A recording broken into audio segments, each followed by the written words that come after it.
Di situ kami ketemu juga terpidana mati dari Nigeria. Ada 4 orang yang sudah fasih bahasa Indonesia itu karena narkoba. Waktu kami sampai di LP Kembang Kuning, kami berdua lihat ada seorang yang kelihatannya baby face. Saya tuh jadi nggak tahan lihat anak semuda itu dalam penjara. Lalu kami dua dekati. Istri saya tanya dulu, kamu umur berapa? 18 bu. Istri saya kaget, 18 tahun di penjara. Lalu saya tanya, kamu kena pasal berapa? Pasal pembunuhan.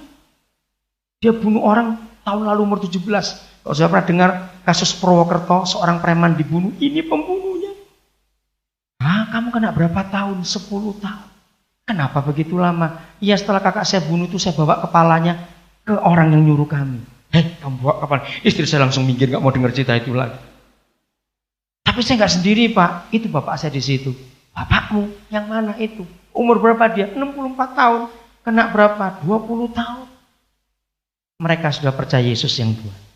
Pak, gak cuma kami berdua. Loh siapa lagi? Saya tanya gitu. 2 kakak saya. Nanti bapak ketemu di LP Permisan. Mereka divonis mati pak.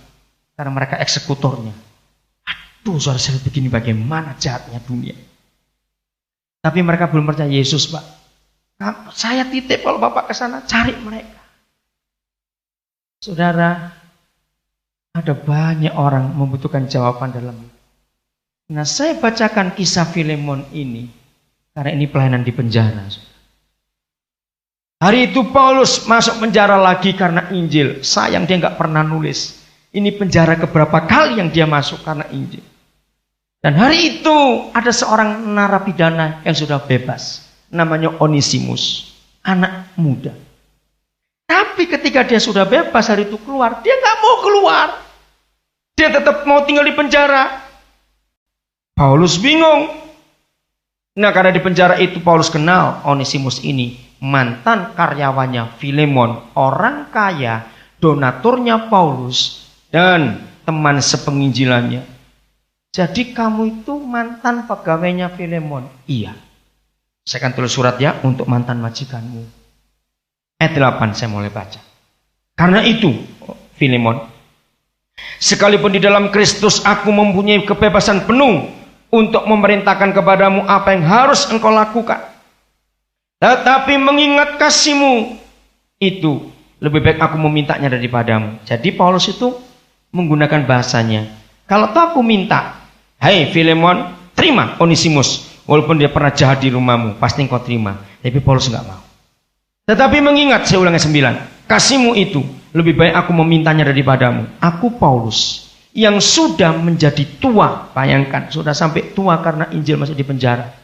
Lagi pula sekarang dipenjarakan karena Kristus Yesus. Mengajukan permintaan kepadamu mengenai anakku yang kudapat selagi aku dalam penjara. Yakni Onesimus. Dahulu memang dia tidak berguna bagimu. Paulus mulai cerita. Tetapi sekarang Onesimus sangat berguna baik bagimu maupun bagiku. Dia kusuruh kembali kepadamu. Saudara, di antara semua anak-anak saya, ada 6 yang mantan napi. Dan salah satu mantan napi itu nggak main-main, pernah 17 kali di penjara. Keluarganya sudah membuang dia. Dia sudah pernah kemana-mana, orang takut lihat dia karena badannya penuh tato. Dari leher sampai kaki itu tato semua. Orang lihat aja takut. Tapi ketika dia gabung dengan kami, saya perlakukan dia seperti anak sendiri. Sekarang saya punya 3 dia. 17 kali keluar masuk penjara. Begitu orang itu diterima dengan kasih sayang, hidupnya ternyata bisa berubah. Katakan amin. Dari 2 kali ke LP Nusa Kambangan perusahaan ini, saya dapat 2 anak lagi. Satu yang namanya Mukti, yang masih 18 tahun. Saya berkata kepada dia, kapanpun kamu keluar, cari saya. Dan sejak itu saudara, saya minta izin kepada petugas LP, Pak, mungkin seminggu sekali, seminggu 2 kali. Kalau dia perlu saya, ini nomor handphone saya. Saudara, sejak tanggal 19 Agustus yang lalu, boleh kata seminggu 2-3 kali dia pasti kontak saya. Sampai di LP Besi, saya ketemu satu anak lagi namanya Erwin. Waktu dia main gitar, bagus bicara kepada saya sesuatu. Dia pun saya mintakan izin kepada petugas LP untuk bisa kontak. Dan kontak. Dia masih 3 tahun lagi. Saya tunggu dia keluar. Dia begitu senang. Karena dia punya tempat kalau keluar nanti kemana. Lihat akhirnya Onesimus mendapat julukan baru. Dia kusuruh kembali kepadamu. Ayat 12. Dia yaitu siapa? Buah hatiku. Penjahat bisa disebut buah hatinya Paulus. Karena Injil hidupnya berubah. Sebenarnya aku mau menahan dia di sini. Sebagai gantimu untuk melayani aku selama aku dipenjarakan karena Injil. Bisa bayangkan? Sudah tua di dalam penjara. Orang tua kalau malam perlu ini, perlu itu. Onesimus sayangnya Paulus luar biasa. Dia menemukan figur papa dalam diri Paulus yang dia nggak pernah miliki selama dia hidup. Ayat 14. Tetapi tanpa persetujuanmu, aku tidak mau berbuat sesuatu. Supaya yang baik itu jangan engkau lakukan seolah-olah dengan paksa, melainkan dengan sukarela. Sebab mungkin, karena itulah Paulus menggunakan kata iman. Sebab mungkin karena itulah dia dipisahkan sejenak daripadamu untuk masuk penjara ini supaya dia ketemu aku. Itu maksudnya. Supaya engkau Filemon dapat bagaimana? Menerimanya untuk selama-lamanya. Lihat permintaannya sangat mengharukan. Bukan lagi sebagai hamba, melainkan lebih daripada hamba, yaitu sebagai saudara yang kekasih. Bagiku sudah demikian, apalagi bagimu, baik secara manusia maupun di dalam Tuhan. Ayat 17 dan 18 mulai menampakkan diri apa kesalahan Onesimus. Kalau engkau menganggap aku temanmu seiman, terimalah dia seperti aku sendiri. Ibu-ibu, bapak-bapak yang terhormat, ternyata membagikan kasih Yesus harus berani menjadi penanggung jawab, pengganti, substitusi. Katakan amin. Apabila kita nggak mau menjadi pengganti seperti ini, anggaplah dia, terimalah dia seperti engkau menerima aku sendiri. Dan nggak cukup di situ, anak-anak Tuhan, lihat 18. Dan kalau ia sudah merugikan engkau ataupun berhutang padamu, nah di sini kira-kira dia itu mencuri kekayaannya Filemon, uang atau harta, nggak tahu.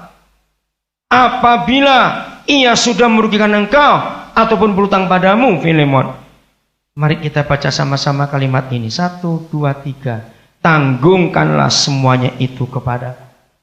Aglo akan buat new season di Indonesia kalau semua kita berani menanggung orang ini sampai orang itu bebas. Katakan amin. Maka itu perlu hati yang rela. Ayat 19. Aku Paulus menjaminnya dengan tulisan tanganku sendiri. Aku akan membayarnya.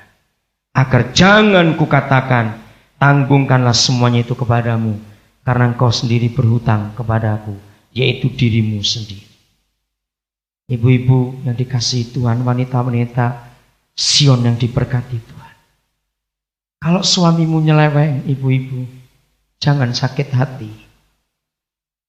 Saya mau berkata dalam nama Yesus. Dalam pengalaman saya melihat banyak istri dilukai.